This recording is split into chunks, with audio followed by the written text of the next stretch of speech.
Boa noite, pessoal. É, Hoje nós vamos começar a meditação do livro de Primeira Pedro, e é um livro que claramente vai trazer novas lições para a gente. Coisas que nós já vimos antes vão ser reafirmadas, coisas novas vão nos ser ditas, e certamente, ao final desse livro, vamos ser ainda mais edificadas e fortalecidas na palavra de Deus. Antes de mais nada, vamos buscar a orientação do Espírito Santo para essa meditação. Senhor nosso Deus e querido Pai, muito obrigada pela oportunidade, Senhor, de estarmos reunidas em Teu santo nome. Obrigada pelo acesso que podemos ter à Sua palavra. Obrigada, Espírito Santo, pelas capacidades que o Senhor tem nos dado de podermos livremente entender aquilo que o Senhor deixou escrito para nós. Obrigada pela nossa saúde, obrigada pelas condições que o Senhor tem nos provido para estarmos aqui reunidas. Muito obrigada, Espírito Santo. E te pedimos que nesse momento o Senhor venha extrair o espírito que tem nessas palavras e colocar dentro da gente, que a nossa mente esteja hoje sendo permeada das tuas palavras, da ideia, da mente do Senhor Jesus, que possamos compreender toda a vontade dele, que possamos cumprir à risca tudo quanto ele nos ensina, tudo quanto ele nos ordena. Que o Senhor, desde já, venha repreender todo o mal e que nada possa atrapalhar o entendimento dessa palavra.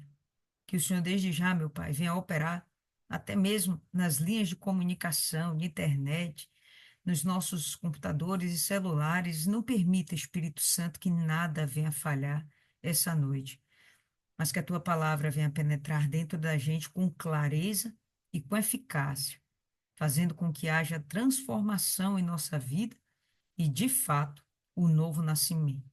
Assim, nós entregamos esses breves minutos em tuas santas mãos, na certeza de que o Senhor está nos acompanhando, usando os nossos lábios, nossos olhos, nossos ouvidos, nosso entendimento, para poder fazer de nós um povo forte para o Senhor. Em nome do Pai, do Filho e do Espírito Santo. Amém. E graças a Deus. Amém, pessoal. Então, estamos aqui, 1 Pedro. De cara, podemos dizer que o autor desse livro, obviamente, é Pedro, o apóstolo de Cristo, aquele que andou com Jesus, um dos 12 discípulos. Por que sabemos disso? Porque ele se identifica logo no primeiro verso. E a quem ele destina essa carta? A um grupo específico da Ásia Menor.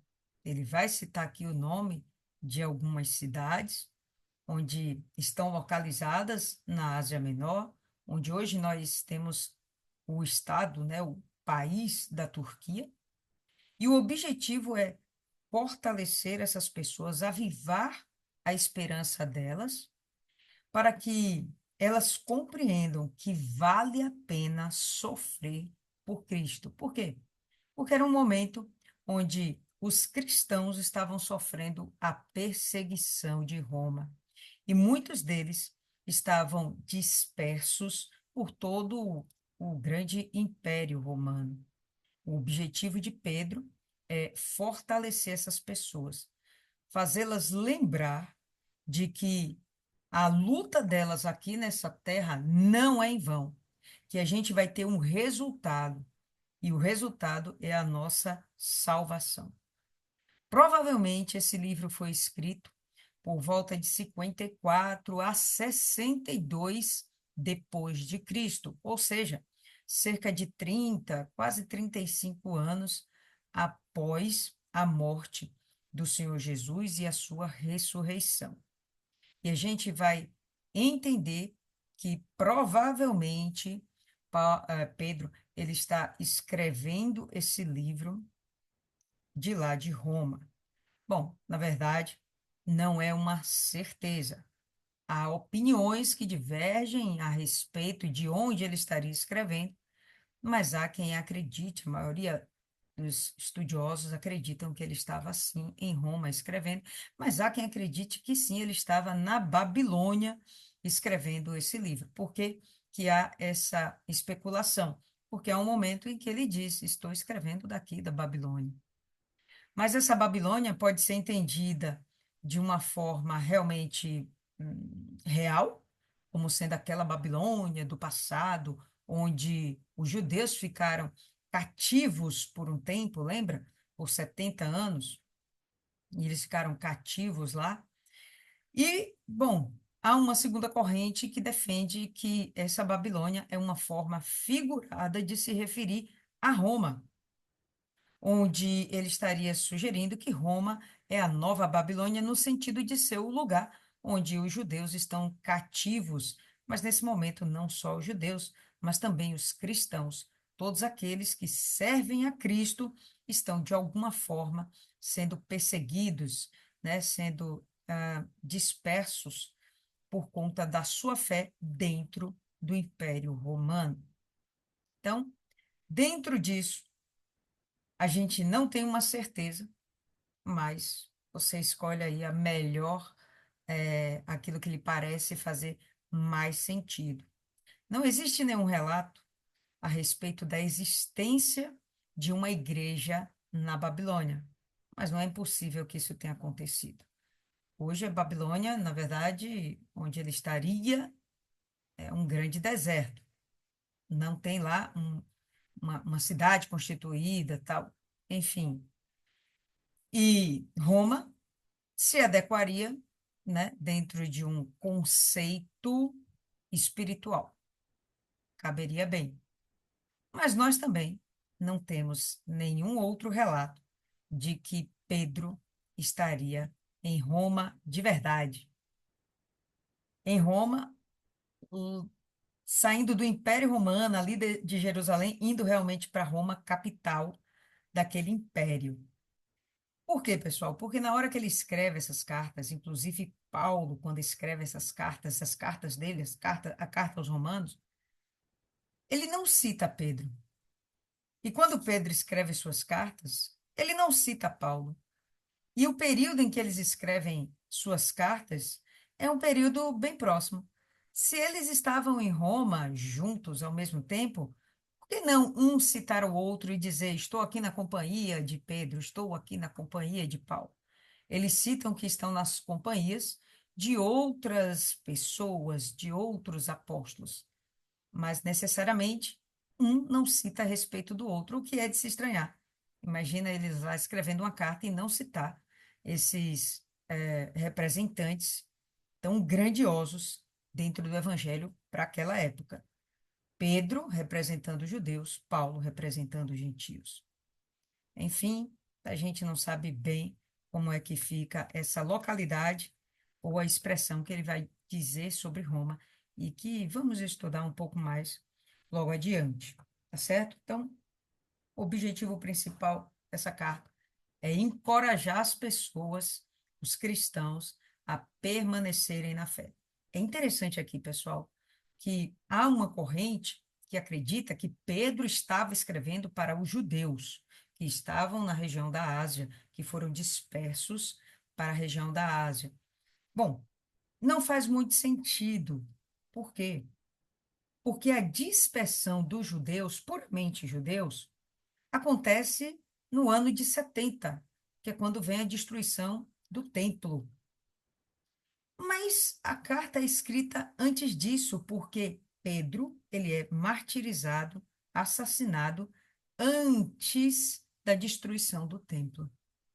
Então, quando ele escreve essas cartas, não houve ainda a dispersão dos judeus. Não houve a perseguição aos judeus, mas sim, a perseguição aos cristãos já existe, justamente no reinado de Nero, no império de Nero. Nero, ele persegue, sim, os cristãos. E cabe bem esse momento, tá certo? Então, esse momento onde Nero está reinando, Paulo está lá em Roma, preso em Roma, mas Pedro ainda está vivo e não sabemos bem em que localidade, mas o bacana é que a visão de Pedro não está mais tão conectada apenas com os judeus, mas ele está escrevendo para os gentios.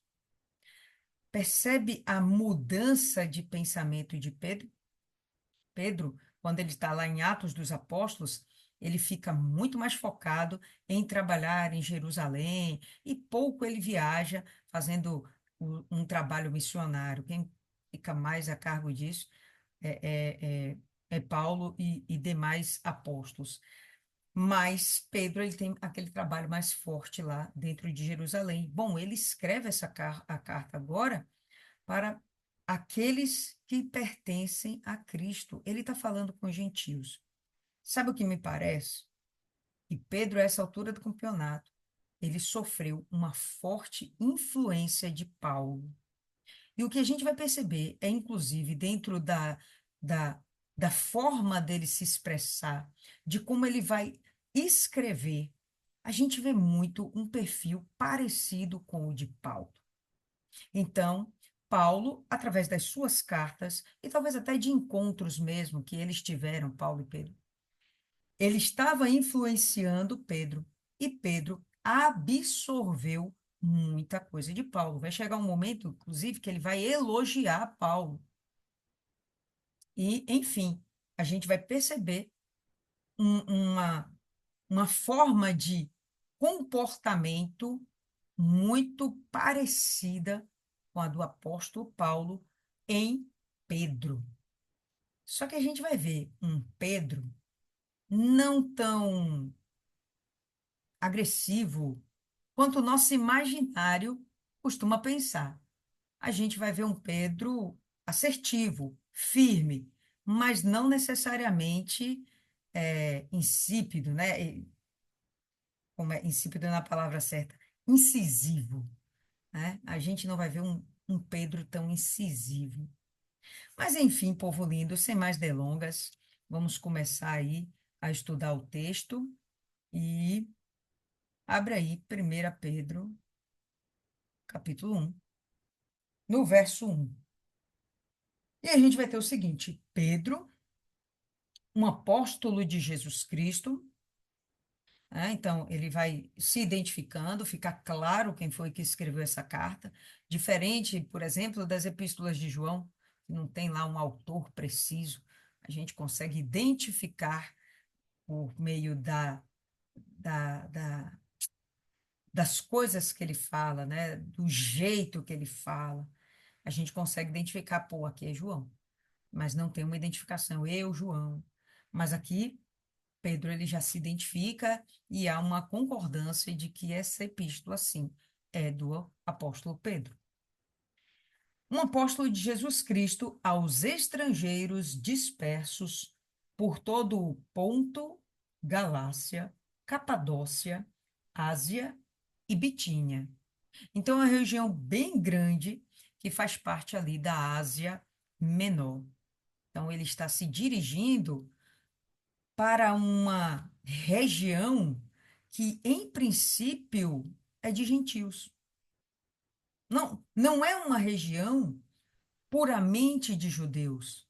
Ele não está falando com a Galileia, ele não está falando com a Judéia, ele está falando com a Ásia Menor. Então você vê que a mente de Pedro já estava aceitando, abraçando com toda a força a ideia de que os gentios também têm acesso à salvação. E ele está responsável por cuidar também dessas pessoas. Vamos lembrar que em Atos dos Apóstolos, ele teve uma visão, o próprio Deus deu a ele uma visão, onde a mensagem, traduzindo, era: você tem que cuidar também daqueles que não são judeus, dos povos gentios, pagãos, porque eu também tenho algo com essas pessoas. Então, ele recebe essa mensagem de Deus e ele vai desenvolver isso, mas não de imediato. Há uma situação onde Paulo está com os gentios e todos lá estão comendo à mesa. Pedro chega e junta-se todo mundo, está todo mundo junto e misturado comendo à mesa. E depois de um tempo chegam outros judeus. E quando esses judeus chegam a esse encontro, o que que Pedro faz? Ele se levanta da mesa, se afasta dos gentios, se afasta de Paulo e vai ficar com os judeus. Inclusive, Paulo repreende Pedro por conta disso. E a gente vai ver aqui um Pedro que parece que aceitou a repreensão e compreendeu que ele não pode olhar com distinção aqueles que não são judeus, mas ele tem que olhar todos como realmente filhos de Deus, ou pelo menos criaturas de Deus, que merecem a oportunidade de ouvir a mensagem da cruz. Certinho? Então, ele vai dizer quem ele é e ele já vai dizer a quem ele destina essa carta. E ele vai dizer aqui, ó, eleitos segundo a presciência de Deus, o Pai, através da santificação do Espírito para a obediência e aspersão do sangue de Jesus Cristo. Graça e paz vos sejam multiplicadas. Quando ele fala aqui eleitos, ele está se referindo a esses estrangeiros dispersos pela Ásia. São pessoas que receberam a palavra de Deus e que se converteram a Cristo. E eu estou focando os gentios, pessoal, mas nada impede de que no meio dessa galera existam judeus também, tá bom? Porque os judeus, eles tinham uma certa liberdade para circular dentro de Roma. Todos os povos de Roma, os povos conquistados, eles tinham liberdade para circular dentro de todo o território romano, tá bom? Então pode ser que ali tenha também judeus. E Pedro está se referindo a eles também. Mas o foco não é judeu ou gentil, são as pessoas que se converteram, tá? Ele está mandando a mensagem para a igreja, o corpo de Cristo, as pessoas que aceitaram Jesus, se converteram e estão buscando viver uma vida de santidade. E ele vai dizer que esses são os eleitos. Eleitos como segundo a presciência de Deus. E aqui a gente vai fazer uma pausa e vamos falar direitinho aqui sobre o que é essa presciência, porque fica parecendo que Deus já havia escolhido aqueles que seriam salvos, escolhido aqueles que seriam eleitos. E não é isso que Pedro quer dizer. Até porque ele vai começar a discorrer sobre um processo que independe da escolha de Deus, que depende da escolha do ser humano. Depende da graça de Deus, mas depende da escolha do ser humano, não da escolha de Deus. A gente já viu, a gente sabe que Deus não faz acepção de pessoas, ele não faz escolha, ele não designa alguns para a salvação e outros para a perdição. Quem faz isso não é Deus. Quem faz isso é o próprio homem, quando aceita ou rejeita a Deus. Essa presciência de Deus é o entendimento que Deus tem de que quando fosse oferecida a graça, quando fosse oferecida a salvação por meio de Jesus Cristo, pessoas se converteriam, os eleitos. Deus sabia que pessoas se converteriam. Ele sabia quem? Poderia saber? Sem problema nenhum. Ele é onisciente, poderia saber. Mas ele determinaria quem? Isso que não. Então, quando ele fala aqui dessa presciência, não é que houve uma escolha prévia. Quer dizer que Deus tinha uma consciência prévia daqueles que seriam salvos, daqueles que o escolheriam, daqueles que o rejeitariam. E não vou dizer nem que escolheria Deus ou rejeitaria Deus. Eu estou falando realmente que escolhe ou rejeita Jesus. Porque a salvação vem por meio de Jesus. Você crê em Jesus? Você não crê em Jesus? Ok? Então vamos lá. Eleitos segundo a presciência de Deus, o Pai, através da santificação. Então, como é que Deus sabia que haveriam eleitos? Porque haveria santificação.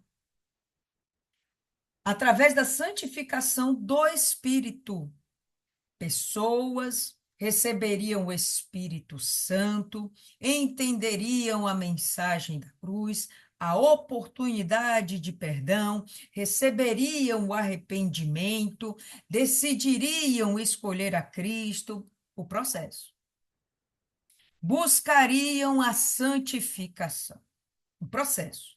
Então, Deus sabia que isso aconteceria através da ação do Espírito Santo.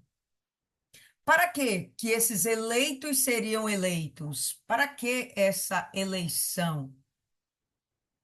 Para a obediência e aspersão do sangue de Cristo, para que essas pessoas venham obedecer os mandamentos de Deus e receberem o sangue de Cristo, receberem a salvação por meio do sacrifício perfeito.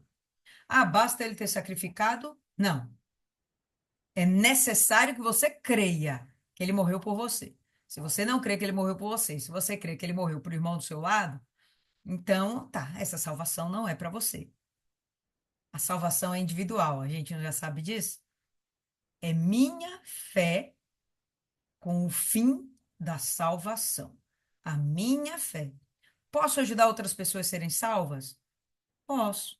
Como? Falando da oportunidade para elas, da graça de Deus. Falando, pregando. Mas eu posso salvá-las? De forma alguma. Eu posso salvar quem? Só eu mesmo. Você pode salvar quem? Só você mesma. Então, o objetivo da santificação é a obediência e a aspersão do sangue do Senhor Jesus Cristo. O objetivo da santificação é para que nós possamos obedecer a Deus e receber a salvação. E ele vai desejar graça e paz sejam multiplicados. É uma bênção, né? Ele determina sobre aquelas pessoas. Ele vai continuar.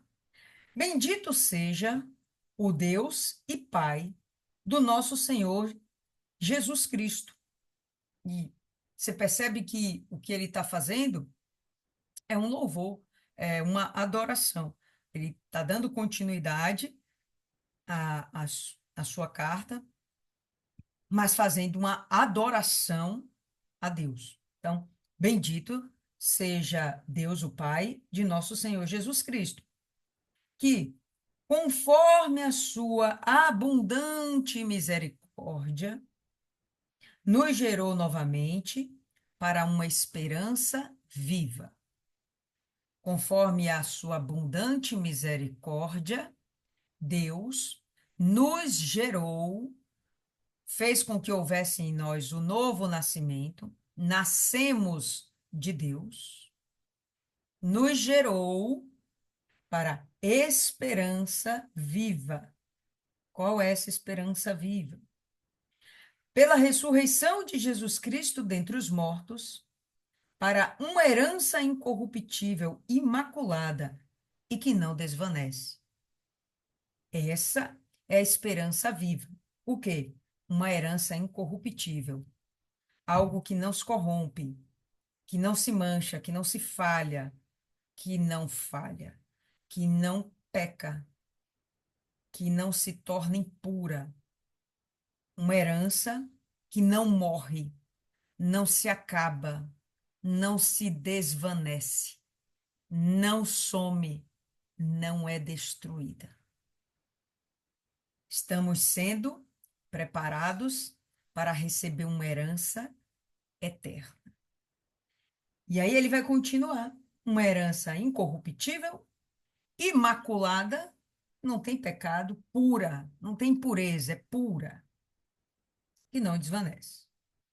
Reservada para nós no céu. Como é que a gente vai ter acesso a essa herança? Porque ele falou um versinho antes. Pela ressurreição de Jesus Cristo dentre os mortos. Pela fé que nós temos de que Jesus já morreu pelos nossos pecados. Nós temos essa fé? Então, beleza. Nós estamos dentro dessa promessa. E em breve estaremos dentro do reino dos céus. Não foi isso que ele falou aqui? Olha o que ele vai dizer. É uma esperança viva que está reservada no céu para vós. Quem não quer, né, Isis? Quem não quer essa herança? Que estáis guardados pelo poder de Deus. Quem é que está guardado pelo poder de Deus? Nós. Estamos guardados pelo poder de Deus. Os eleitos, aqueles que estão estrangeiros dispersos pela Ásia, aqueles que creram em Cristo, né? Estão guardados pelo poder de Deus. A gente viu em João que o maligno não toca, não tem o poder de destruir aquele que é de Deus. Que estáis guardados pelo poder de Deus através da fé. Moeda de troca no mundo espiritual. É o quê? É o dízimo? É a oferta? Não, é a fé. Essa é a moeda de troca. Você crê, você compra a sua salvação, vamos dizer assim. Você obtém sua salvação. Você não crê, você não consegue alcançar a salvação através da fé. Para a salvação que já está pronta para ser revelada no último tempo. Qual é esse último tempo? Para aqueles que estão morrendo antes da volta do Senhor Jesus, essas pessoas já chegaram ao seu último tempo.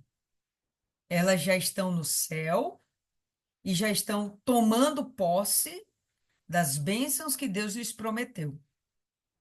E aqueles que ainda estão aqui, estão aguardando o último tempo, que pode vir através da nossa morte, ou pode vir através do nosso arrebatamento, na volta de Cristo, ok? Na qual vos alegrais grandemente. A gente se alegra grandemente nessa salvação. Embora agora, por um tempo, sendo necessário, estejais sobre opressão por causa das muitas tentações ou por causa das muitas perseguições. Seja como for, ele está dizendo que por um tempo podemos estar sofrendo aqui na Terra. Bom, ele estava falando com pessoas que estavam sendo perseguidas. E vamos lembrar, uma pessoa perseguida, ela não tem conta bancária, a conta dela foi o quê? Foi bloqueada. Ela não tem emprego, ela não tem recursos para viver. Provavelmente foi expulsa da sua casa, até sua família rejeitou. É uma pessoa que não tem onde morar, peregrina nessa terra, não sabe para onde vai, não tem para onde ir. Está aguardando uma pátria maior. A gente vai ver daqui a pouco isso em Hebreus. Está aguardando uma pátria maior, que é a pátria dos céus. Mas enquanto está aqui nessa terra, sofre perseguição, sendo rejeitada por aqueles que não acreditam em Deus, ou melhor, que não acreditam em Jesus. Porque tem pessoas que acreditam em Deus e não acreditam em Jesus, e que perseguem aqueles que acreditam em Jesus. Isso aconteceu com Paulo, quando os judeus que não acreditavam em Jesus o perseguiam. Isso acontece nos dias de hoje. Existem inúmeras denominações ou religiões que acreditam no Deus Criador, mas não acreditam em Jesus como Filho de Deus que veio para a nossa salvação. Essas pessoas que não acreditam em Jesus costumam fazer o quê? Perseguir aqueles que acreditam em Jesus. Pessoal, eu vou dar uma pausa aqui rapidinho, tá bom? Um minutinho. Ok, pessoal? Então, estamos aqui reiterando, voltando à nossa linha de pensamento. Então, Pedro está falando que aquelas pessoas que sofrem perseguições, seja lá como for, elas só sofrem essa perseguição por conta da fé delas em Cristo, que elas resistam.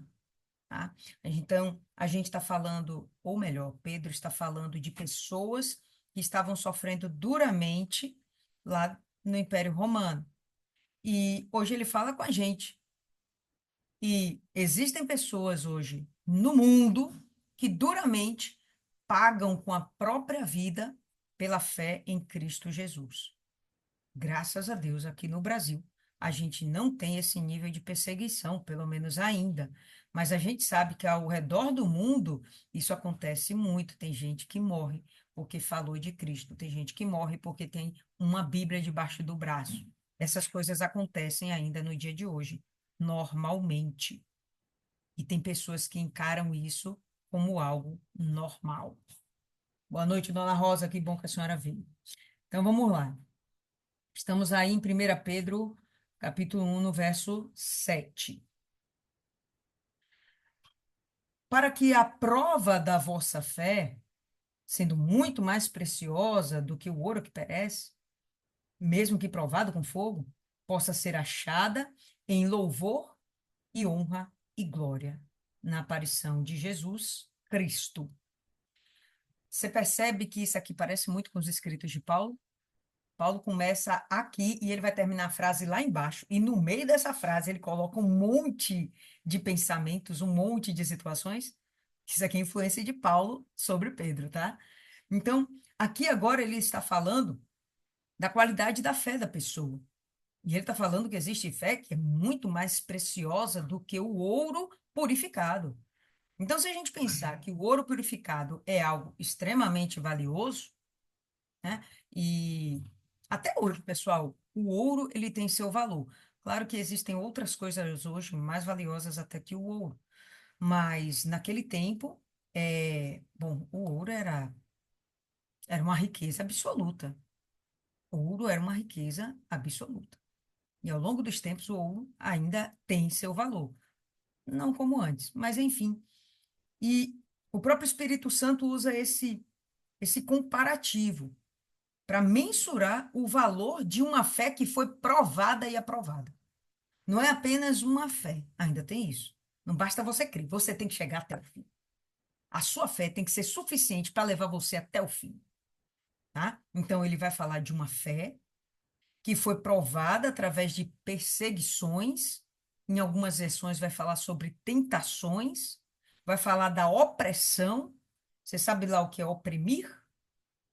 É você usar de violência para diminuir ou para controlar um determinado povo, um determinado público-alvo, uma determinada pessoa. É você sufocar aquela pessoa. Não que você esteja sufocando, prendendo ela sem ar, mas é sufocar de você não permitir ela viver. Ela não tem liberdade para viver. É isso aqui que ele está falando, esse nível de opressão, esse nível de perseguição. Você não tem liberdade para viver. Você não tem liberdade de ir e vir. Vou ali passear na praça.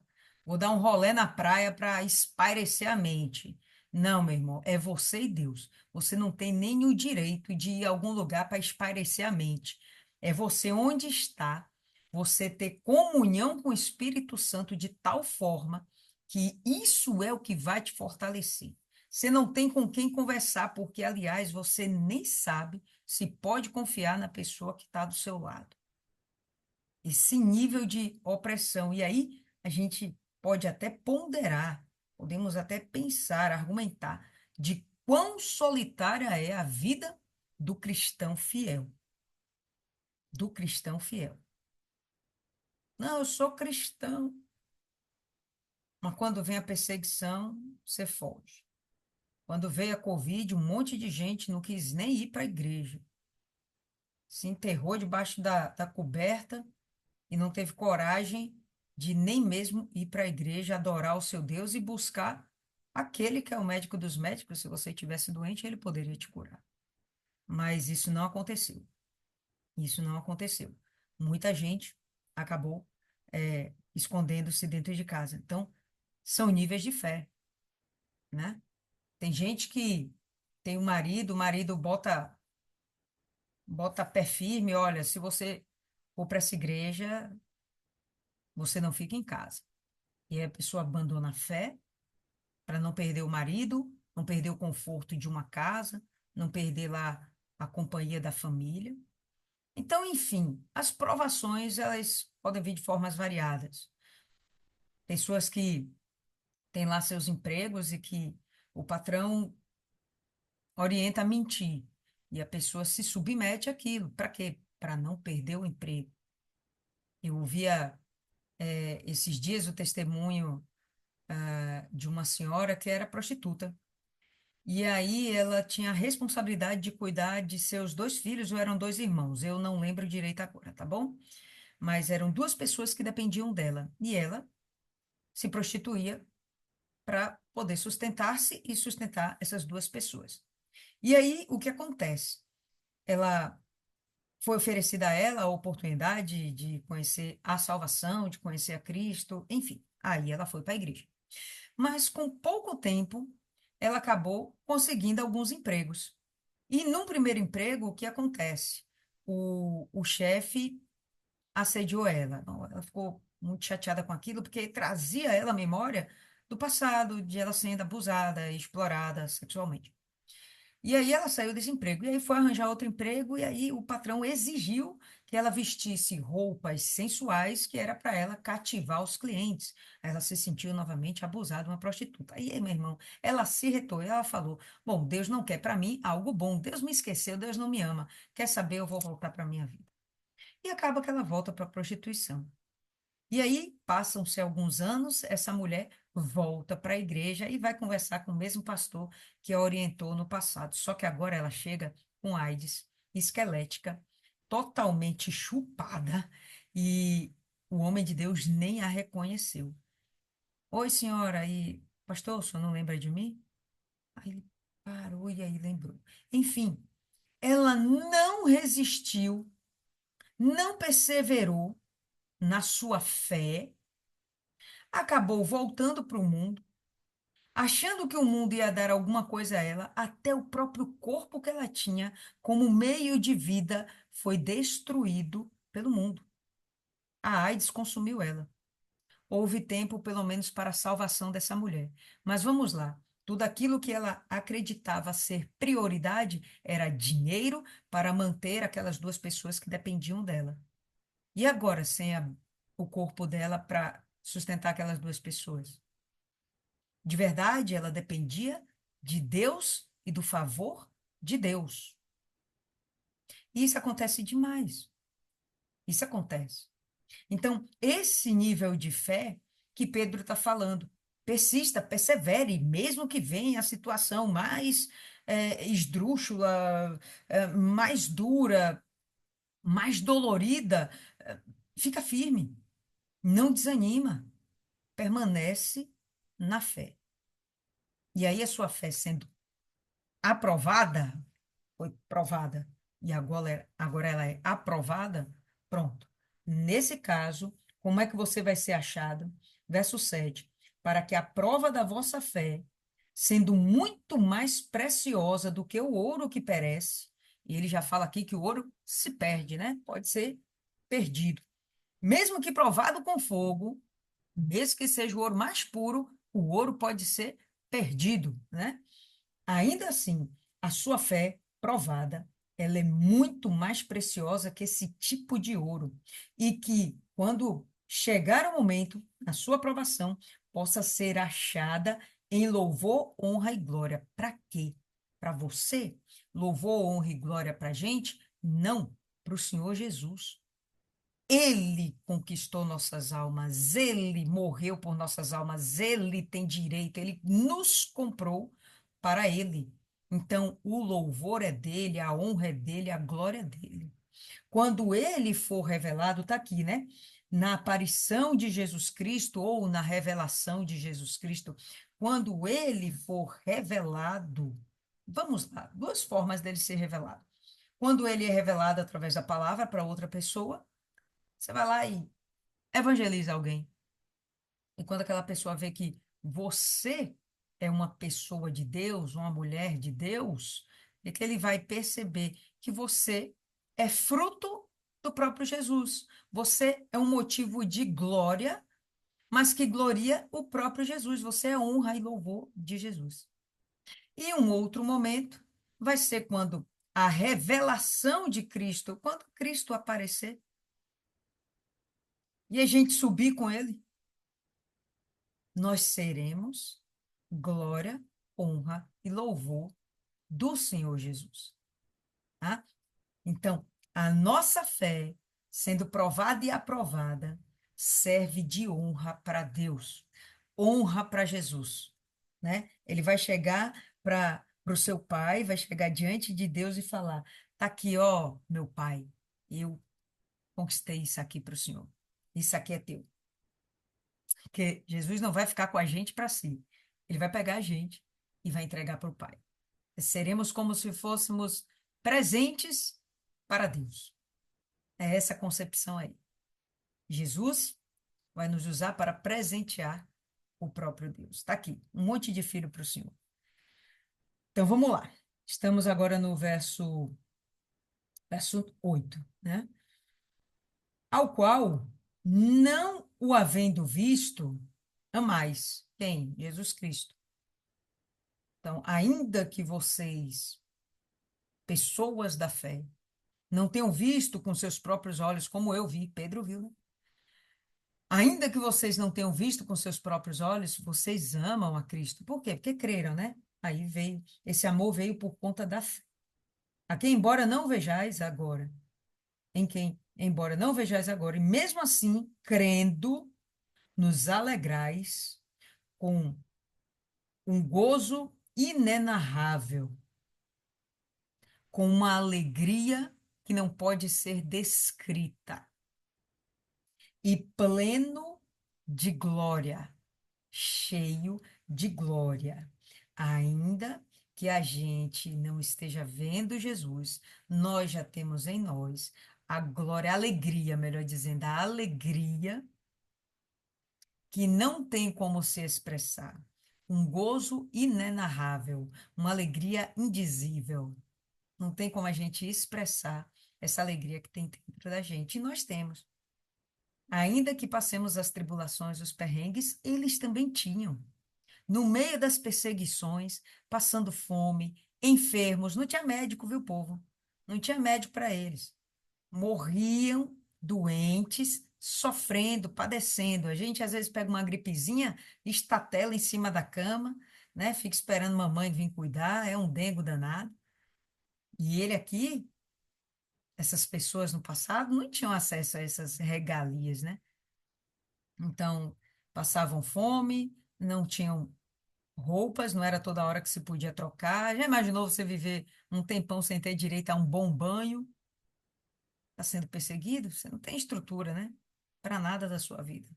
Está sendo oprimido, enfim. Mas ainda assim, vivendo essa perturbação toda, essas pessoas tinham essa alegria, esse gozo. Por que que Pedro fala que eles tinham essa alegria? Porque Pedro também estava sendo perseguido e ele tinha dentro de si essa alegria. Não adianta, todo aquele que é da fé tem essa alegria dentro de si.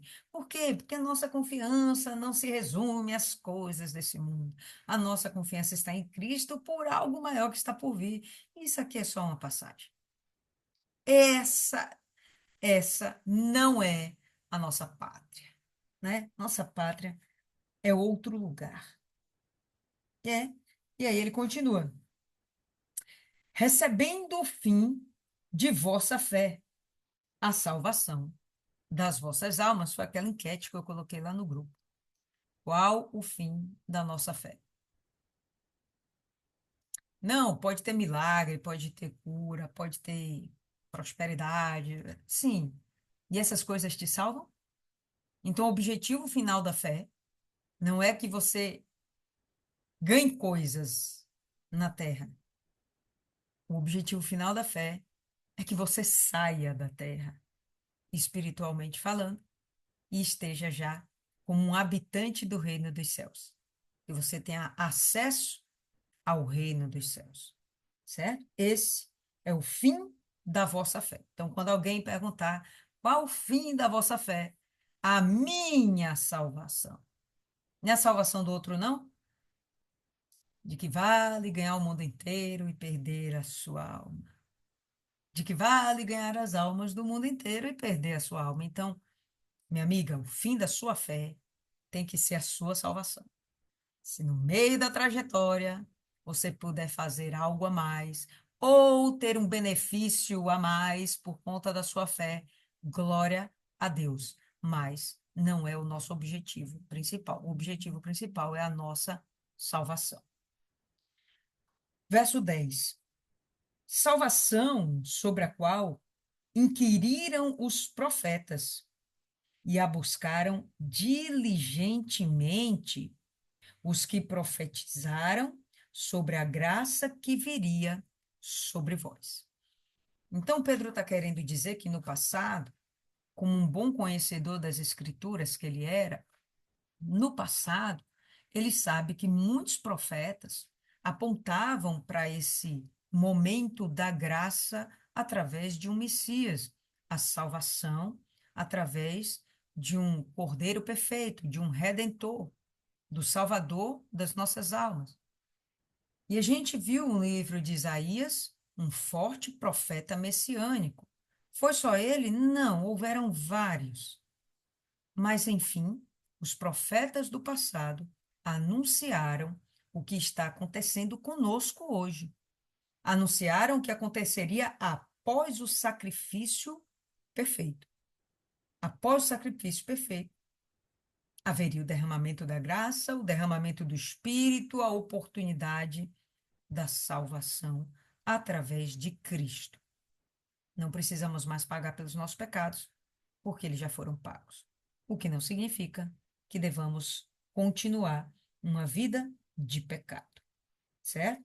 Então, salvação sobre a qual inquiriram os profetas, né? Eles perguntaram a respeito, eles buscaram a respeito, diligentemente, os que profetizavam sobre a graça que viria sobre vós, buscando o tempo ou que ocasião de tempo o Espírito de Cristo que estava neles indicava, quando testificava de antemão os sofrimentos de Cristo.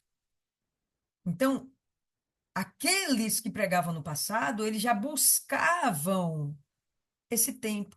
Não era para o tempo deles, mas eles tinham curiosidade a respeito, eles profetizavam a respeito, e o que o texto deixa aqui é que eles buscavam viver esse tempo. Eles não apenas profetizavam, eles queriam viver esse tempo. É o que o texto fala. Mas, bom, enfim, a profecia não era para o tempo deles, certo? Então, ah, buscando o tempo ou ocasião de tempo, ou que ocasião de tempo, o Espírito de Cristo que estava neles, o Espírito de Cristo é o Espírito Santo, né? Então, o Espírito Santo usava os profetas, é o mesmo Espírito de Cristo hoje que usa a gente, que habita na gente. Naquela época, estava neles, indicava quando testificavam de antemão, falava sobre os sofrimentos de Cristo. Qual a ideia de falar dos sofrimentos de Cristo? Qual o sentido de falar dos sofrimentos de um Messias? Porque o sofrimento desse Messias aplacaria a ira de Deus contra a nossa vida. O sofrimento desse Messias era o que ia tornar desnecessário o nosso próprio sofrimento. Esse sofrimento, não essa perseguição que Pedro está falando, mas o sofrimento de perder a salvação. Esse sofrimento de perder a salvação. E a glória que se seguiria. Sofrimentos de Cristo e a glória que se seguiria. Hoje Cristo está onde? À destra do Pai. Tem glória maior do que essa? A eles foi revelado que, não para si mesmos, mas para nós, que eles ministravam estas coisas, que agora vos são anunciadas por aqueles que vos pregaram o Evangelho, pelo Espírito Santo enviado do céu.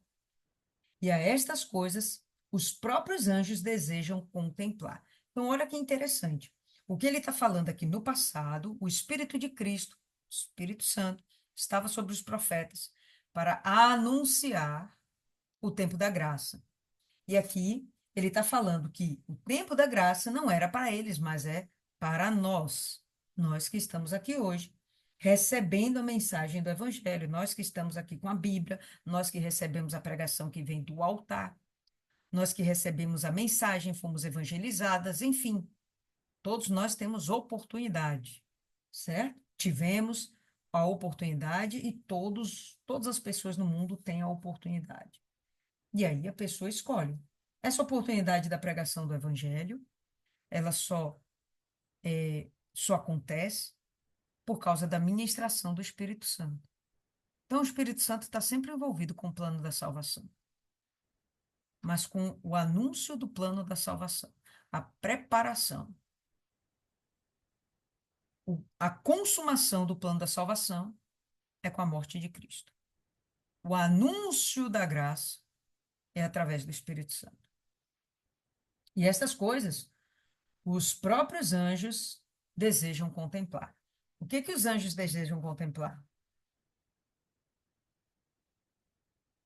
A consumação das profecias, o cumprimento das profecias. Imagina que interessante. Os anjos estão ansiosos para saber o fim da história. Os anjos estão ansiosos para ver esse povo que foi salvo aqui na terra, lá no céu, para ver o tribunal de Cristo, para ver o governo milenar, para ver a salvação, a eternidade, depois de todos esses tempos.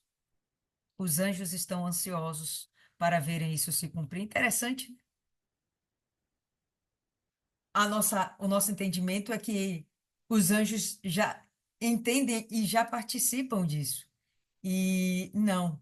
Vai lá, Viviane, vai com Deus. E não, os anjos não estão participando disso ainda. O que está por vir está ainda por vir. Os anjos não são participantes. Eles só sabem do que foi profetizado. Mas o que está por vir, só o próprio Deus sabe. Só o próprio Deus sabe. Ok? Então, tem uma passagem que eu queria ver com vocês. Abra aí em Hebreus, no capítulo 11. Hebreus,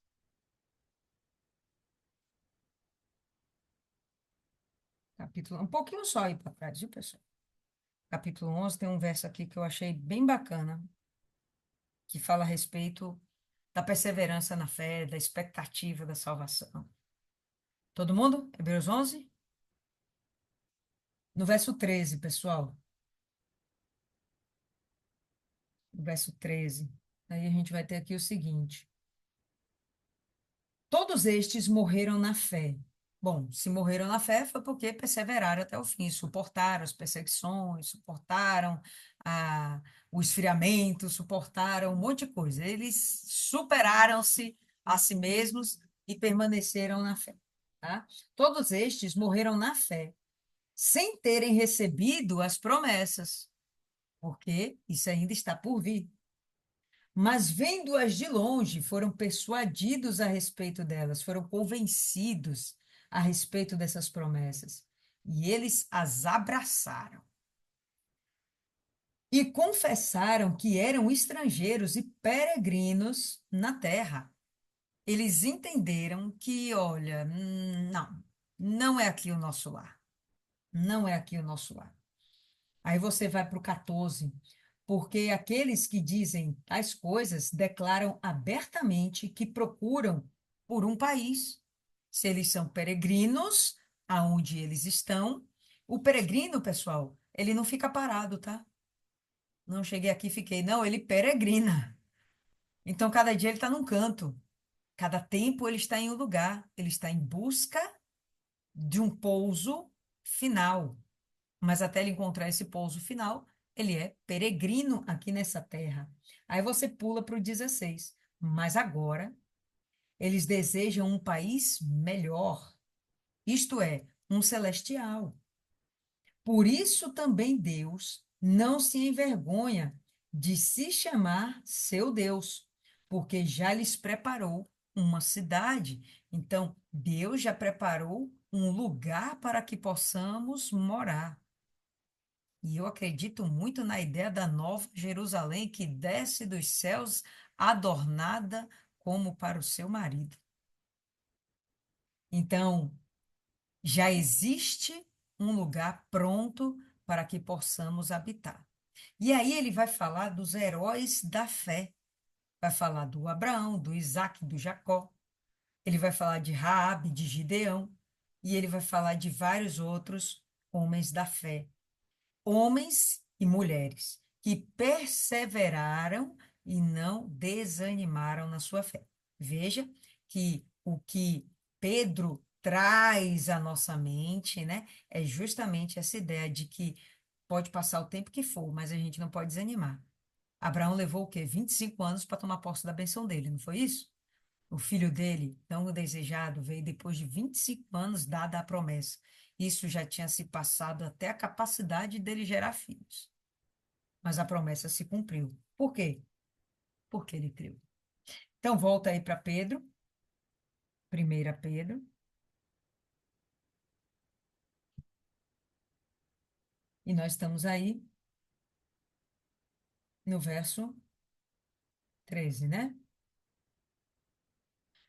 Portanto, cingindo os lombos de vossa mente, sua versão pode estar aí um pouquinho diferente, mas enfim, o que ele quer dizer é que a gente tem que vestir nossa mente. A gente tem que revestir a nossa mente, né? Cingindo os lombos de vossa mente, sede sóbrios. O que são pessoas sóbrias? São pessoas que não estão sob efeito de algum tipo de entorpecente, drogas, bebida alcoólica. São pessoas que têm a sua plenitude mental, a plenitude das suas faculdades mentais, da sua cognição, da sua capacidade de entendimento e discernimento. Ele está dando uma ordem: sede sóbrios. Não ande desatento, não ande disperso, não ande parecendo um lerdo. Fique em alerta. Sede sóbrios. Não deixe nada contaminar a sua mente. Blinde a sua mente. Cinja os lombos da vossa mente, sede sóbrios e esperai, tenha paciência. Espere, esperai até o fim, pela graça que vos está sendo trazida na revelação de Jesus Cristo. Qual é essa revelação? O Evangelho. Olha, veio o Messias prometido por Deus para a nossa salvação. Revelação de Jesus Cristo. Revelação de Jesus Cristo. Temos que esperar até o fim pela graça que nos é dada. Então, nós não estamos despreparados, desprotegidos, largados. Não. Nós estamos sendo protegidos pela graça, revestidos pelo Espírito Santo, mediante a nossa fé. Isso nos garante essa oportunidade. E se você tem essa oportunidade em suas mãos, tenha paciência para você ver o cumprimento de todas as promessas que envolvem o plano da salvação. Paciência. Não importa o que você está sofrendo, paciência. E você não está sozinho. Pela graça que vos está sendo trazida, suportai. Então você tem o Espírito Santo, você não está sozinho. Como filhos obedientes, não vos moldando as concupiscências anteriores da vossa ignorância, do tempo em que não tínhamos o entendimento da palavra de Deus, o tempo que não tínhamos o entendimento de que éramos pecadores e que estávamos destituídos da glória de Deus. Então vem agora o Espírito Santo no tempo da graça, e mesmo que a gente não mereça, revela para a gente a oportunidade da salvação. O que que a gente tem que fazer? Com fé, abraçar essa oportunidade e não deixar passar. Aliás, amanhã estamos vivendo o tempo da oportunidade, o dia da oportunidade. E como está lá em Eclesiastes, a oportunidade, o tempo e a oportunidade vem para todos. O tempo e a oportunidade vem para todos. Então você tem tempo para receber a oportunidade, tenha discernimento, seja sóbrio, para você não perder a sua oportunidade, para não desprezá-la. Então, não volte a fazer o que você fazia no passado, não volte para o seu pecado, para o lamaçal, para as bebedices, para a orgia, para as mentiras, não volta para aquilo, não. Para a mágoa, para o ressentimento, né, para os maus olhos, não volta para aquilo mais, não. Mas, como é santo aquele que vos chamou, sede vós também santos em toda a vossa maneira de viver, em todo o vosso comportamento. Seja santo. Então, a gente está apontando aqui para um processo de santificação. Foi isso que ele começou falando no início do texto. Ele continua falando a mesma coisa. Continue firme no seu processo, esse processo de santificação. É mágica? Não. Mas simplesmente, se você buscar, você vai obter.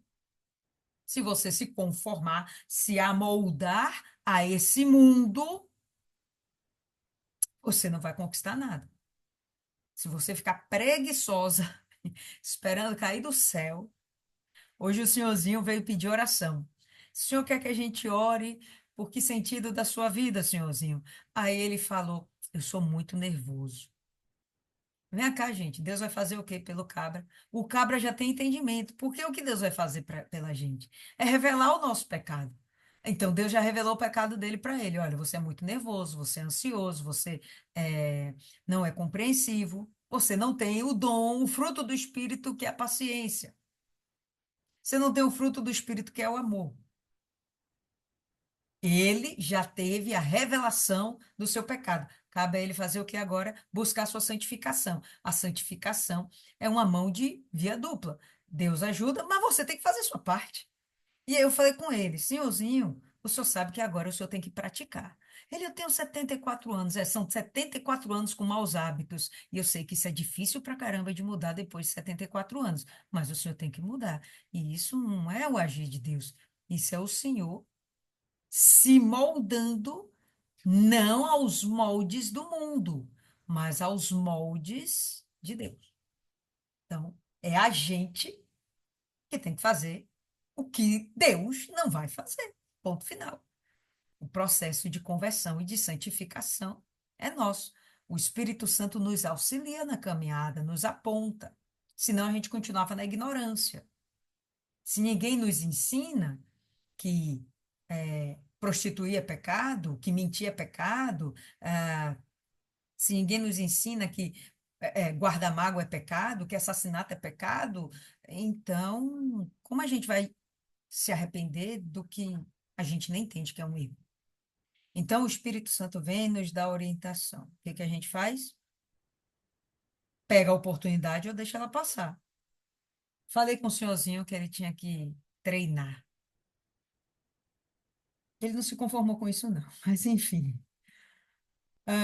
Como filhos obedientes, não nos moldando às concupiscências anteriores de vossa ignorância. Mas, como é santo aquele que vos chamou, sede vós também santos em toda a vossa maneira de viver, em todo o seu proceder. Porquanto está escrito, sede santos, porque eu sou santo. E se invocais o Pai como Pai, né? Se invocais como Pai, se chama como Pai, aquele que, sem acepção de pessoas, sem fazer distinção de pessoas, sem escolher pessoas, julga segundo a obra de cada homem. Se você chama de Pai um Deus que ele não escolhe você porque você é bonitinha, que tem olhos verdes, porque é magrinha, porque é gordinha, porque tem o cabelo branco, ele não te escolheu por causa disso. Ele te escolheu porque ele viu as suas obras. E ele viu que as suas obras são obras da fé. Ele viu que tem isso dentro de você. Se você quer chamar esse Deus de Pai, bom, então ele vai dar aqui a dica. Andai durante o tempo da vossa peregrinação aqui em temor. Se somos peregrinos nessa terra e estamos almejando uma pátria celestial, se estamos chamando esse Deus de Pai, queremos que ele seja nosso Pai, então a gente tem que se amoldar à vontade dele, como Isis colocou, obedecer. Passa pela obediência aos seus mandamentos, certo? Porquanto vós sabeis que não fostes redimidos com coisas corruptíveis, como prata e ouro. Vocês não foram comprados por prata e ouro. O pecado de vocês não foi apagado com prata e ouro. De vossa vã maneira de viver. Vocês não foram resgatados da vossa vã maneira de viver, da vossa futilidade de vida, a qual recebestes os vossos pais. Não, mas com precioso sangue de Cristo, como de um cordeiro sem defeito e sem mancha. Então, vocês não foram resgatados da vida fútil que vocês tinham, da vida leviana que vocês tinham. Não, a gente não foi resgatado do inferno por ouro ou prata, mas pelo sangue puro de um cordeiro que não tinha mácula, nenhuma mancha, sem defeito, o qual foi verdadeiramente pré-ordenado antes da fundação do mundo. Então, nós já sabemos disso, que o plano da salvação existe antes do mundo ser mundo. Porém, manifestado nesses últimos tempos por vós. Então, esse momento que nós estamos recebendo a graça, o Espírito Santo, estamos buscando a santidade e andando em santidade, é o momento do cumprimento daquelas profecias. E quando chega a plenitude dessa profecia, quando chega o fim disso, o fim da nossa fé, quando alcançamos a nossa salvação, tomamos posse aqui, o canudo, nosso diploma da salvação, que é um corpo de glória, uma herança incorruptível e uma eternidade com Cristo. Esse vai ser o nosso maior galardão. E se por ele credes em Deus, que o ressuscitou dentre os mortos e que lhe deu glória para que a vossa fé e esperança estivessem em Deus. Então, nós cremos no Senhor Jesus e entendemos que foi Deus quem nos deu Jesus. Foi Deus quem bolou a salvação. Se dependesse da gente, a gente estava acabado, tá? Se dependesse da gente, a gente estava acabado. Então, por ele credes em Deus que ressuscitou dentre os mortos. Foi Deus que ressuscitou Cristo. E lhe deu glória para que a vossa fé e esperança tivessem em Deus. Então, nossa fé e nossa esperança está guardada em Deus. Através de quem? Jesus. Sem Jesus não tem história, tá? Não tem salvação. Visto que vós tendes purificadas vossas almas pela obediência à verdade, através do Espírito ao amor não fingido dos irmãos, é um verso comprido e danado, né? Visto que vós tendes purificado as vossas almas pela obediência à verdade, e você só vai obedecer essa verdade porque você está tendo o Espírito Santo, senão sozinha você não consegue. Ele está dizendo aqui. A gente nunca está desamparado. Visto que vós tendes purificado as vossas almas, eu estou purificando a minha alma. Não é o Espírito Santo, sou eu. Sou eu que estou deixando de ser nervosa e praticando a paciência. Sou eu que estou liberando o perdão, me libertando da mágoa. Sou eu que estou mudando minhas práticas. Sou eu que não deixo mais a mentira vir em meus lábios e eu só falo a verdade. Sou eu que deixo de odiar e de rejeitar e passo agora a amar o meu próximo. Passo agora a compreendê-lo. Sou eu. Hã? Então, visto que vós tendes purificado as vossas almas pela obediência à verdade, através do Espírito, ao amor não fingido aos irmãos, vede para que ameis uns aos outros fervorosamente e com o coração puro. Mais uma vez, falando aqui a respeito do amor. A gente já viu Paulo falando sobre isso, João falando sobre isso, agora a gente está vendo Pedro falando sobre isso. E, pessoal, vocês estão vendo que a linguagem dele, não sei, a minha sensação é essa, de que é uma linguagem mansa e suave. Você não vê aqui um Pedro histérico, a gente costuma pensar isso, né? Não, Pedro era estovadinho. Vocês conseguem perceber um Pedro nervoso aqui? Não, um Pedro assertivo. E diga-se de passagem, o cara tinha o dom da oratória. Olha a pregação dele. Outro dia, terça-feira, agora, eu fui. A gente foi fazer os trabalhos dos núcleos, e aí a gente usou uma passagenzinha, um texto. E quando eu lia aquele texto para as pessoas, eu perguntava: a senhora sabe o que é isso? O senhor sabe o que é isso? Né? E tentando fazer com que a pessoa refletisse a respeito disso. Ó, o que é reino do céu? O que é arrependimento? E as pessoas não sabiam, até mesmo aquelas que um dia já fizeram parte da igreja, elas não conseguiam entender essas palavras.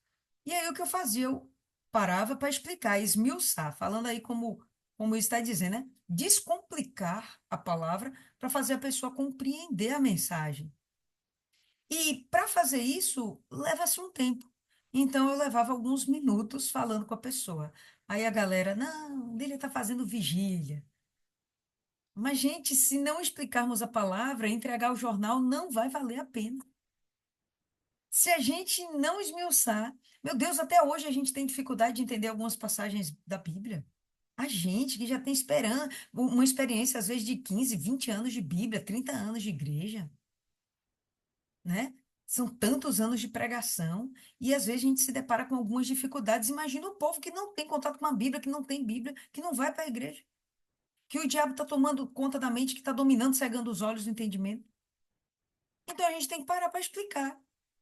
E aí os próprios irmãos da fé critica, né? Os próprios irmãos criticam.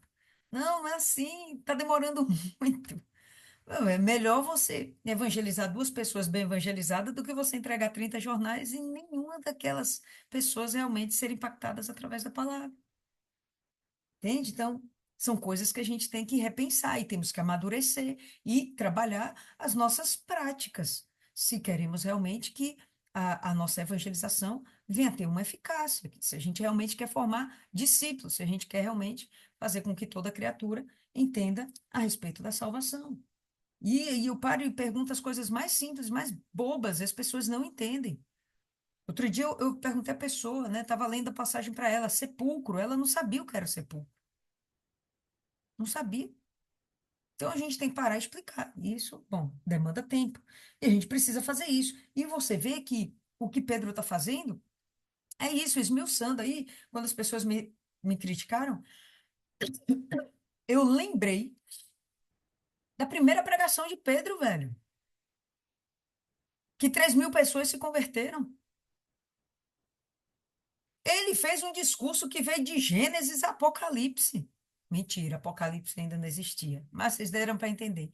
O cara saiu de lá de Gênesis, falou de toda a vida dos judeus e chegou à salvação através da morte e ressurreição de Cristo, através da fé na morte e ressurreição de Cristo. Vocês acham que ele levou quanto tempo para fazer essa pregação? 2 minutos? Mas ao final da pregação, 3.000 almas foram convertidas. Segundo a pregação dele, foram mais 5.000 almas, se eu não me engano, né? A pregação de Filipe, logo, Estevão, melhor dizendo, logo antes dele morrer, é um capítulo inteiro. Então, a gente tem que ter o trabalho de realmente explicar a palavra.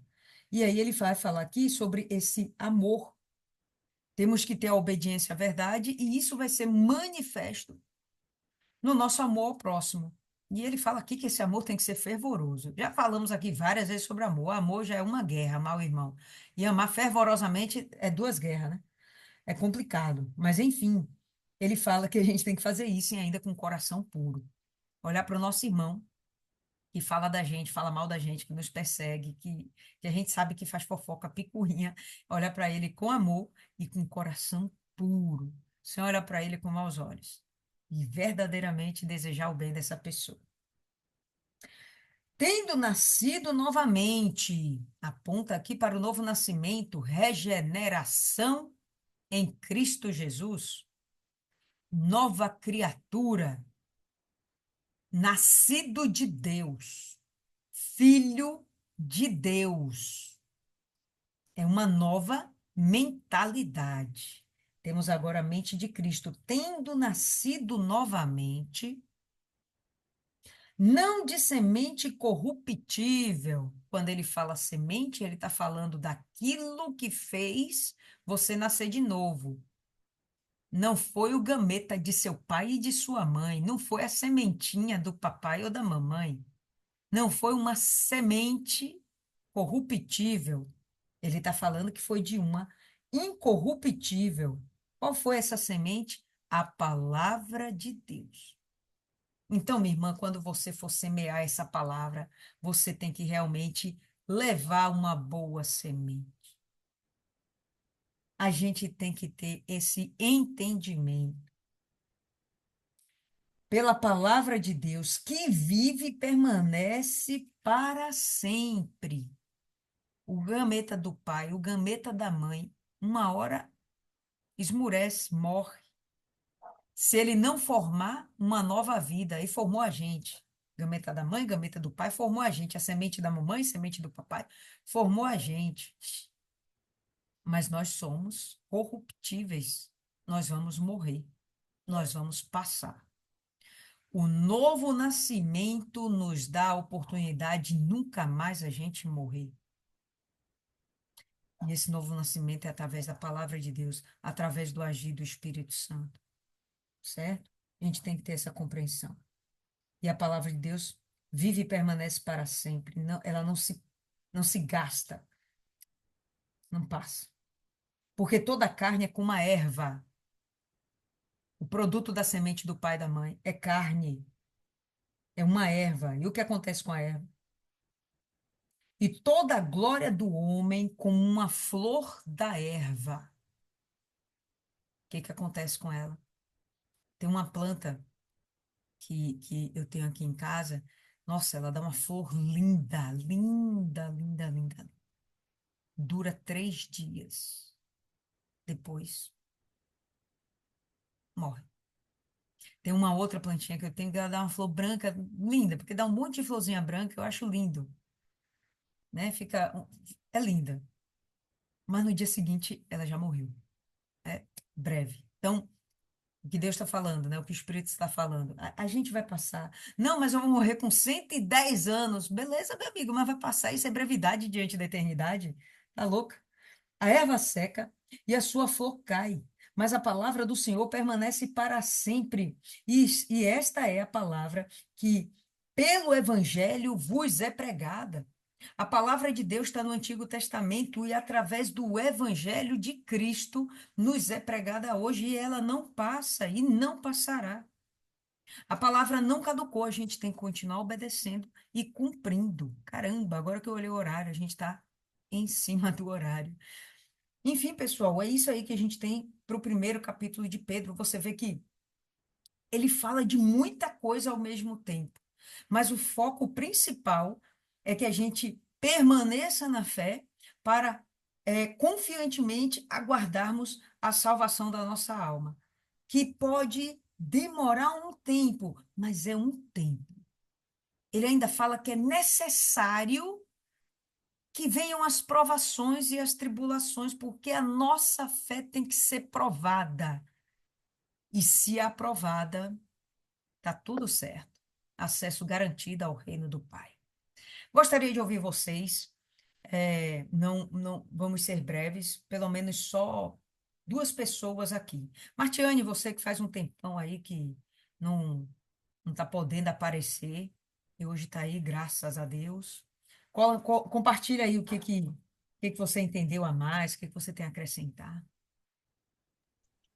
Então, o que Deus falou comigo que chamou muito a minha atenção foi a forma como Pedro ele trata da salvação. Ele trata da salvação como algo muito precioso, muito valioso, e ele tenta passar isso para as pessoas, para os ouvintes.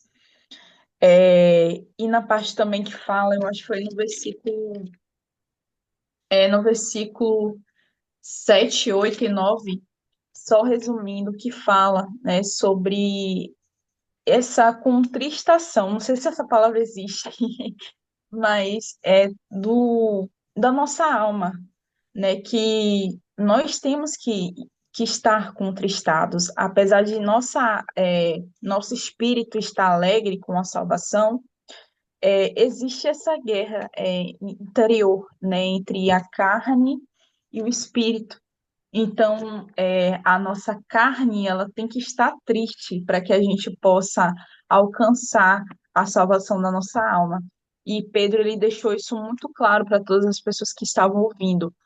E outra coisa também que chamou muito a minha atenção foi o 17, é que pelo fato de estarmos chamando, invocando Deus como Pai, né? Então nós temos que viver segundo isso, conforme o que a gente está dizendo.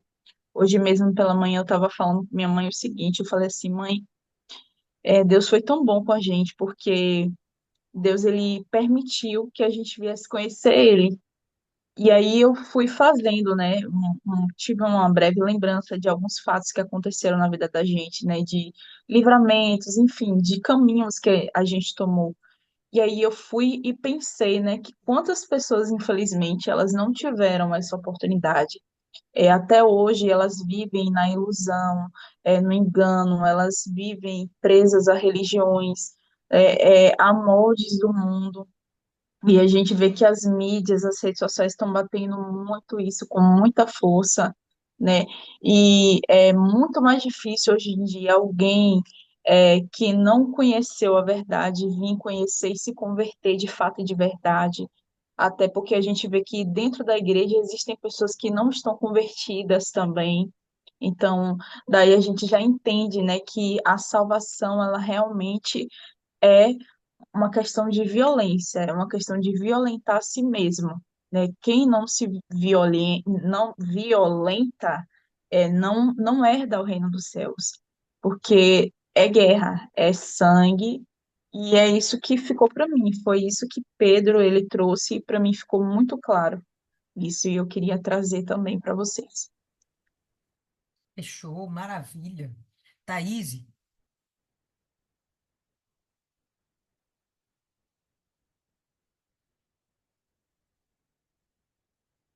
eita, Thaís Você dormiu, falou deu nada.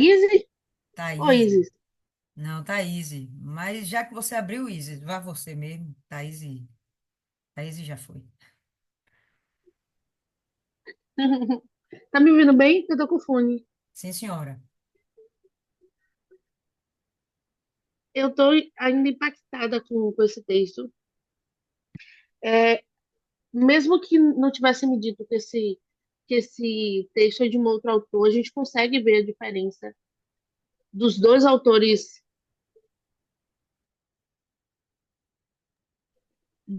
autores anteriores para Pedro.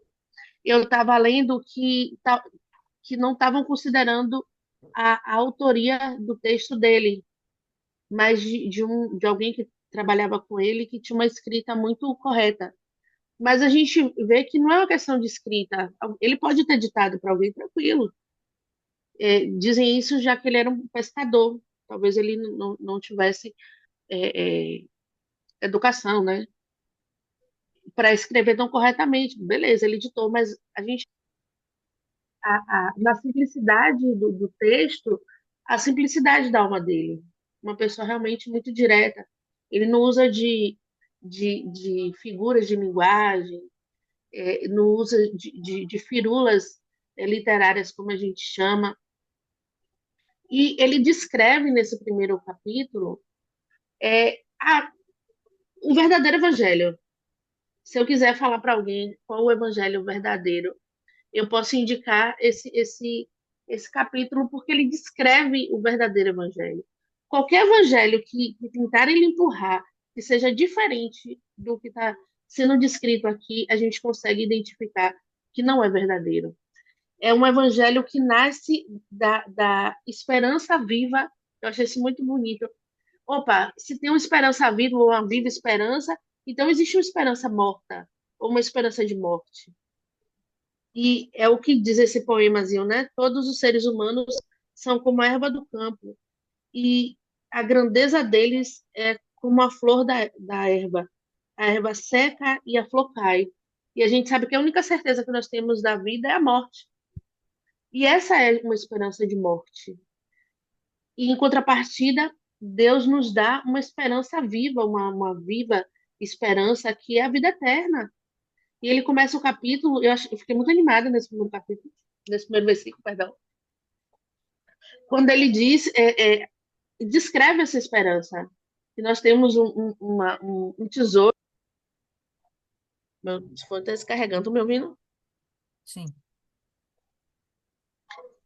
É, ele descreve esse tesouro, e eu fiquei extremamente animada, um tesouro incorruptível, mas eu entendo que tá lá no reino do céu. Não dá para a gente aqui acessá-lo. Essa é a esperança.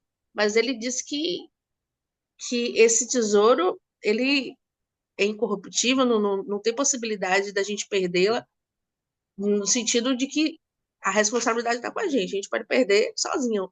Mas não que alguém tenha um poder de tirar da gente esse tesouro ou arrancar de nós essa salvação. E ele dá o segredo aqui, né? De estar pronto para agir, de estar alerta, colocar todas as suas esperanças na bênção que será dada a vocês quando Jesus Cristo for revelado. Aí nasce da esperança viva em Jesus. Ele fala da tristeza das provações, mas que da necessidade da obediência, e fala da alegria que excede o entendimento. Martiane, eu não entendi, ela falou que a gente tem que ser triste, mas apesar de todas as tribulações, não sei vocês, mas apesar de todas as tribulações, existe uma alegria em mim, uma paz que excede todo e qualquer entendimento e que me faz passar por todas as provações que são necessárias, de uma forma tranquila e suave, e passar pela prova dando glória a Deus e tendo a certeza que vai dar tudo certo. Mas ele entende esse momento de tristeza, né, de frustração, desse momento de prova que todo mundo passa, obediência, alegria, que excede todo o entendimento, e no final ele fala esta palavra, que é o Evangelho, essa é a palavra que o Evangelho trouxe para vocês, e reafirmando a salvação, que é realmente a nossa grande esperança, é o que nos move, é que a gente tem essa garantia da salvação, de que a gente vive não esperando algo do mundo, mas tendo a certeza, não tendo a esperança de morte, mas tendo a esperança de vida. Eu me senti extremamente animada.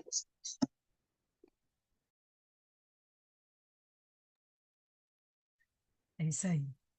O objetivo dele, engasguei aqui com a água.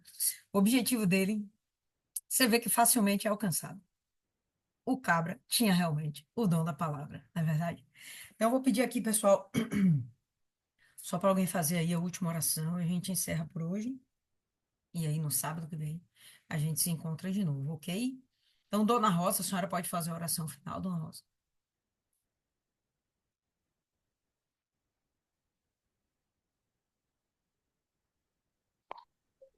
Senhor meu Deus e meu Pai, nós te agradecemos pela oportunidade que o Senhor nos dá do conhecimento, Senhor, da tua palavra.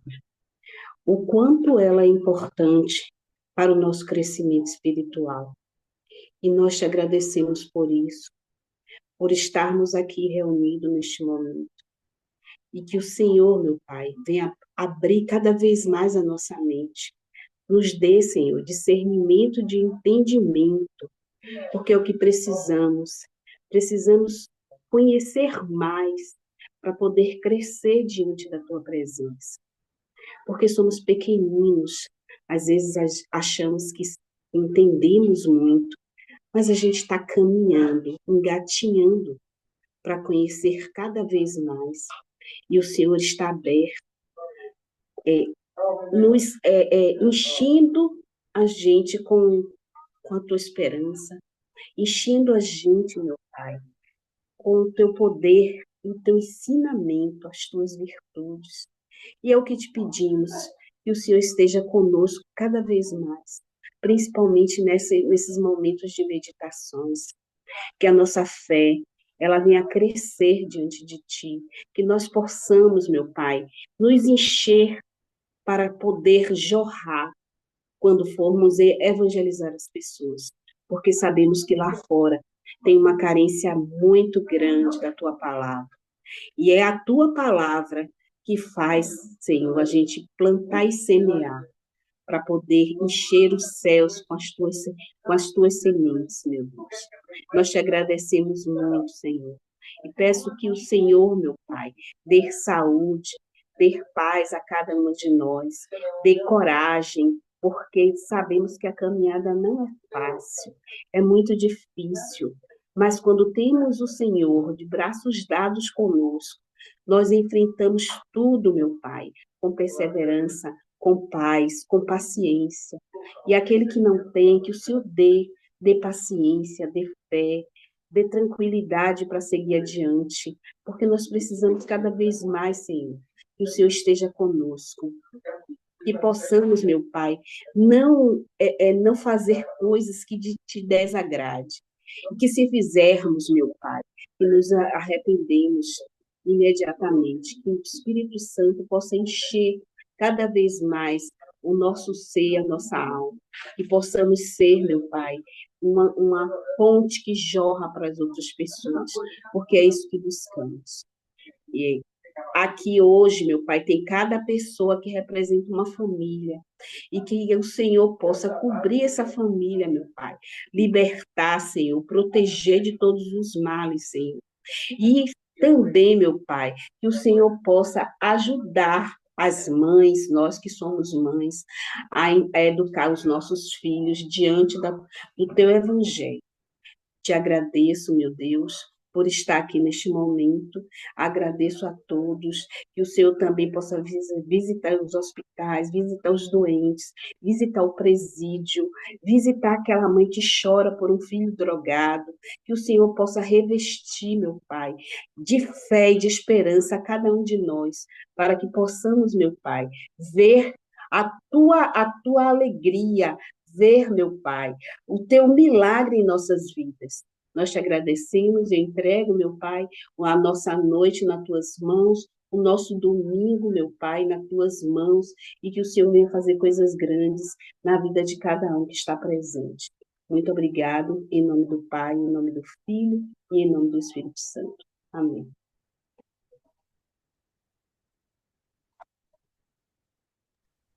Então é isso aí, povo lindo. Por hoje é só. Amém. Graças a Deus. E se prepara que aí, próximo sábado, a gente vai estar meditando mais um capítulo de Pedro, conhecendo um pouco mais a respeito da conversão real e verdadeira de Pedro. Deus abençoe a todas. Tchau, tchau.